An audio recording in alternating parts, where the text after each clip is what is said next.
पल में परलय होएगी, वीडियो लाइक करें। नमस्कार, मैं मनीष कुमार वर्मा।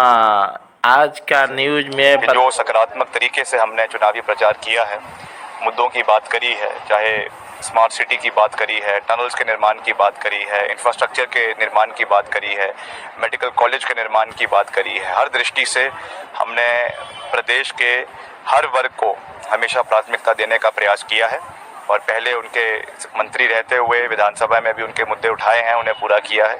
और वैसे ही सभी के आशीर्वाद के साथ जब हम यहाँ से जीतेंगे तो यहाँ के विषयों को हम दिल्ली में भी पूरी मजबूती से उठाने का प्रयास करेंगे। ये तो जनता ही तय करेगी कि हमें क्यों चुनेंगे और उनको क्यों नहीं चुनेंगे, मगर हमने ये जो चुनाव लड़ा है ये मुद्दों के ऊपर लड़ा है।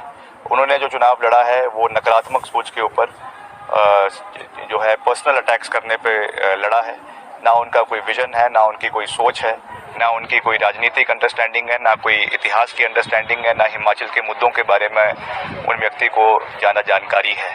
अब समय आ गया है, अपनी पैकिंग करना तैयार करें। 4 तारीख को यहाँ से बम्बई का टिकट कटना तय है।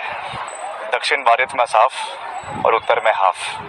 उससे अंदाज़ा लगाया जा सकता है कि भाजपा कहाँ पर है।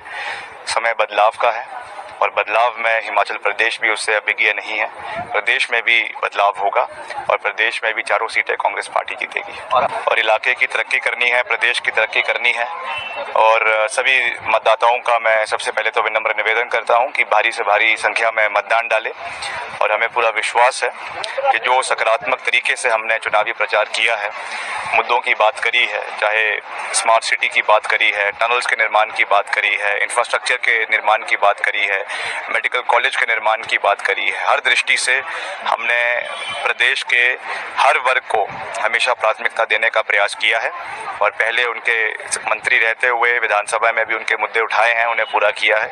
और वैसे ही सभी के आशीर्वाद के साथ जब हम यहाँ से जीतेंगे तो यहाँ के विषयों को हम दिल्ली में भी पूरी मजबूती से उठाने का प्रयास करेंगे। ये तो जनता ही तय करेगी कि हमें क्यों चुनेंगे और उनको क्यों नहीं चुनेंगे, मगर हमने ये जो चुनाव लड़ा है ये मुद्दों के ऊपर लड़ा है। उन्होंने जो चुनाव लड़ा है वो नकारात्मक सोच के ऊपर जो है पर्सनल अटैक्स करने पे लड़ा है। ना उनका कोई विजन है, ना उनकी कोई सोच है, ना उनकी कोई राजनीतिक अंडरस्टैंडिंग है, ना कोई इतिहास की अंडरस्टैंडिंग है, ना हिमाचल के मुद्दों के बारे में उन व्यक्ति को ज़्यादा जानकारी है। अब समय आ गया है, अपनी पैकिंग करना तैयार करें। 4 तारीख को यहाँ से बम्बई का टिकट कटना तय है। दक्षिण भारत में साफ और उत्तर में हाफ। उससे अंदाजा देश की जनता इस बार अपने मुद्दों पे वोटिंग कर रही है। आज बैठक भी होने जा रही है इंडिया गठबंधन की, इसको लेकर देखिए, इसकी जानकारी मुझे नहीं है, लेकिन आप अगर बता रहे हैं तो आज बैठक है, तो एक समीक्षा बैठक आज रखी गई होगी कि चुनाव में कहाँ क्या किस तरह से क्या है, तो उसकी जानकारी मुझे अभी एजेंडे की जानकारी मुझे नहीं है। आपके जो विपक्ष में खड़े हैं उम्मीदवार, उन्होंने ये दावा किया है कि इस बार तीसरी बार और हैट्रिक लगा के देखिए, मैं कह रही हूँ कि इस बार जिस भी क्षेत्र की, और खासतौर पर मैं पाटलिपुत्र से प्रत्याशी हूँ, तो मैं पाटलिपुत्र के बारे में बताना चाहती हूँ कि इस बार पाटलिपुत्र जनता की जीत होगी। क्योंकि लगातार मैम आप भी कैंपेनिंग कर रही हैं, लोगों का प्रेम आपके प्रति दिख रहा है, लोग आपसे अट्रैक्ट हो रहे हैं, लोग चाह रहे बदलाव। क्या लगता है इस बार बदलाव हो पाएगा? बिल्कुल, जनता अपने मुद्दों पे है और 10 साल से स्थानीय सांसद रामकृपाल यादव से त्रस्त है, जो उन्होंने विकास नहीं किया क्षेत्र का। और इस बार जनता की जीत होगी। मैडम ने कहा था, राबड़ी मैम ने कहा था कि 400 पार उनका नहीं, हमारा 300 पार जरूर हो रहा है। इसको लेके क्या कहिए? बिल्कुल सही कहा है, बिल्कुल सही कहा है।